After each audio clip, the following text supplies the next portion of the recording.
Organic कैसे हो सारे के सारे दोस्तों। आज के इस वीडियो में मैं आपको अगले 9 मिनट के अंदर भारत की सबसे बेस्ट फेयरनेस क्रीम के बारे में बताने वाला हूँ। स्क्रीन पर आप जितने भी क्रीमों के कार्टून देख रहे हो, ये वही क्रीमें हैं जो कि भारत में बहुत ज्यादा मात्रा में बिकती है। लेकिन क्या ये क्रीमें चेहरे पर लगाना सही है? ऐसी वो कौन सी क्रीम है जिसे आपको अपने चेहरे के ऊपर लगाना चाहिए और कौन सी बेस्ट नंबर 1 फेयरनेस क्रीम है? यही आज के इस वीडियो का मुद्दा है, यही आज के इस वीडियो का टॉपिक है। देखो दोस्तों, आपको याद रखना है कि कोई भी क्रीम आपके लिए सही होने से पहले आपको लॉन्ग टर्म इस्तेमाल के लिए सही होनी चाहिए। तो आज की इस प्रतियोगिता में हमारे साथ में 12 क्रीमें हैं। इन 12 में से हम एक क्रीम को चुनेंगे जो कि आपके लिए बेस्ट रहेंगी, क्योंकि भारत के जितने भी लोग हैं वो ज्यादातर बार इन्हीं क्रीमों को खरीदते हैं। इसलिए हमने इन्हीं क्रीमों का जो है यहाँ पर चुनाव किया है। हम चाहते तो और बेहतरीन क्रीम ला सकते थे, लेकिन कई लोग इन्हीं क्रीमों को चुनते हैं। तो आइए जानते हैं कि आखिर इन क्रीमों में से सबसे बेस्ट वाली क्रीम कौन सी है। तो देखो दोस्तों, यहाँ पर आपकी आंखों के सामने 12 क्रीमें हैं। एक एक करके हम जाएंगे और 12 से हम इनकी रेटिंग करेंगे। तो आइए देखते हैं नंबर 12 पर कौन सी क्रीम हमें देखने के लिए मिल जाती है। नंबर 12 पे दोस्तों अपने को देखने के लिए मिल जाती है बेटनोवेट एन क्रीम। अब कई लोग इसका इस्तेमाल एज अ फेयरनेस क्रीम इसलिए करते हैं क्योंकि ये सस्ती क्रीम है, लेकिन बेटनोवेट एन में का जो एन है वो नियोमाइसिन के लिए स्टैंड करता है। यानी कि इसका मतलब ये एक बैक्टीरियल और फंगल इन्फेक्शन के लिए इस्तेमाल में लिए जाने वाली क्रीम है। बहुत ज़्यादा दुख की बात है कि कई लोग इसका इस्तेमाल अपने चेहरे के ऊपर करते हैं और बाद में उनका चेहरा बहुत ज़्यादा खराब हो जाता है।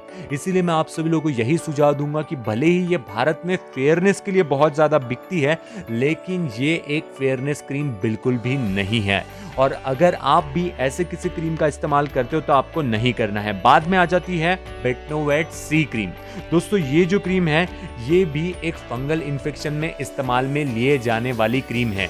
ये कोई फेयरनेस क्रीम बिल्कुल भी नहीं है, लेकिन कई लोग फिर भी इस क्रीम का एज अ फेयरनेस क्रीम इस्तेमाल करते हैं। ये जो क्रीम है ये हाईली स्टेरॉइड क्रीम है। ये सस्ती है, इसलिए कई मेडिकल वाले हो सकता है आपको ये क्रीम चिपकाए, लेकिन ये गलत है। क्लोबिटामिल जी क्रीम, कई लोगों को लगता है कि ये क्रीम झाइयों पर बेहतरीन काम करती है, लेकिन ऐसा नहीं है। ये भी गलत क्रीम है। इससे आप देख सकते हो कि हमारे जो भारतीय लोग हैं उनमें नॉलेज की कितनी कमी है। हम कितना मिसयूज कर रहे हैं इन सारी चीज़ों को, और कितना जो है दोस्तों हम अपने चेहरे को खराब कर रहे हैं। तो आपको याद रखना है कि क्लोबिटामिल जी भी एक अच्छी फेयरनेस क्रीम नहीं है। इसे इस प्रतियोगिता में इसीलिए रखा गया है क्योंकि कई लोग इसे खरीदते हैं।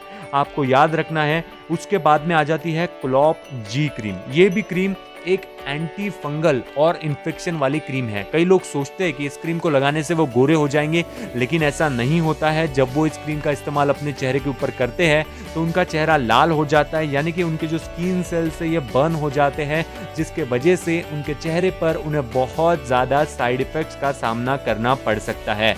तो क्लॉप जी भी आपको कभी इस्तेमाल नहीं करनी है। बाद में आ जाती है बेटनोवेट जी एम क्रीम। अब आपने देखा होगा कि हमने जितने भी बेटनोवेट क्रीम्स की बात की है वो सारे के सारे फंगल इन्फेक्शन में इस्तेमाल में लिए जाने वाली क्रीम है। लेकिन दुख की बात यह है कि कई भारतीय लोगों को इस चीज़ का ज्ञान नहीं होता है।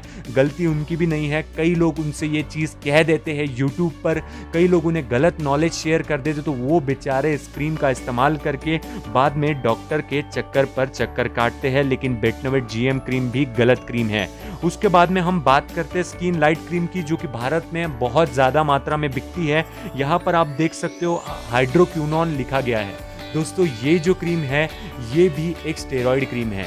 इस क्रीम को इस्तेमाल करने का एक सही तरीका होता है। कई लोग उस तरीके को बिना जाने ही इस क्रीम का इस्तेमाल करते हैं और बाद में ज़िंदगी भर पछताते रहते हैं। तो आप सभी लोगों को मेरा यही सुझाव है कि अगर आप स्किन लाइट क्रीम या फिर स्किन शाइन क्रीम को इस्तेमाल करना चाहते हैं तो आपको इसका इस्तेमाल करने का सही तरीका पता होना चाहिए। बाद में आ जाती है पेंड्रम प्लस क्रीम।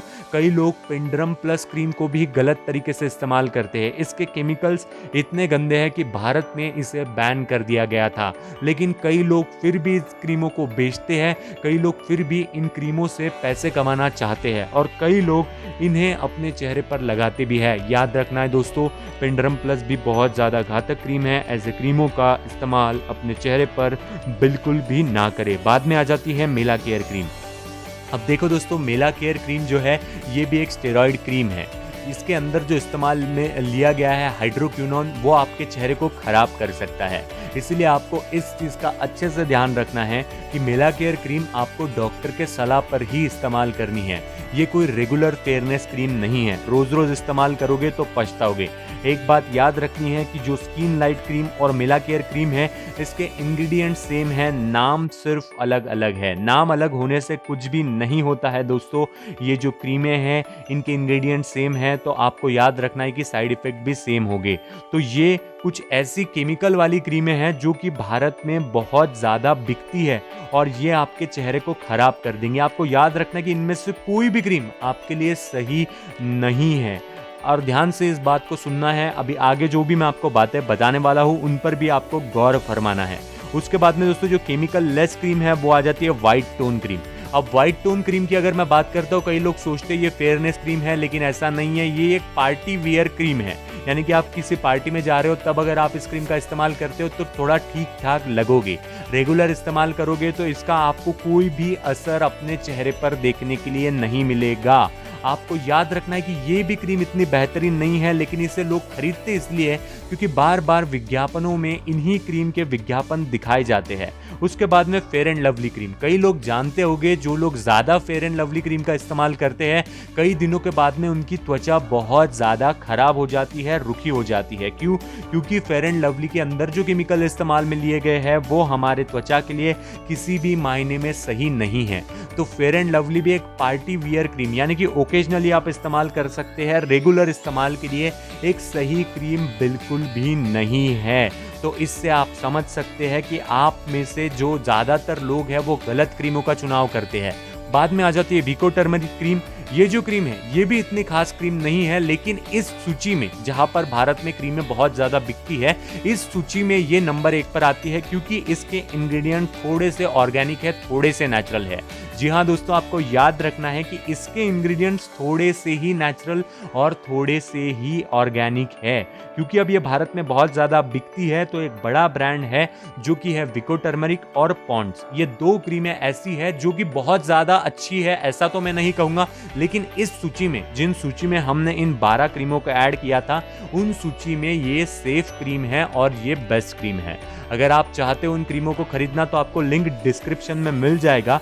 लेकिन दोस्तों ओवरऑल अगर आप हमारे चैनल को सब्सक्राइब करना चाहते हैं तो मैं आप सभी लोगों को यही कहूँगा कि बहुत सारे ऑर्गेनिक क्रीमों का रिव्यू मैंने इस चैनल पर डाला है, आप उन्हें चेक कीजिए, क्योंकि इनमें से कोई भी ऐसी क्रीम नहीं है जो कि नंबर 1 कहलाए। नंबर 1 हम इसीलिए कह रहे हैं क्योंकि इन 12 में से जो सबसे सेफ क्रीम है वो आपको देखने के लिए मिल जाएगी पॉन्ड्स और विको। बाकी दोस्तों आपकी मर्जी है। उम्मीद करता हूँ छोटा सा प्रयास आपको पसंद आया होगा।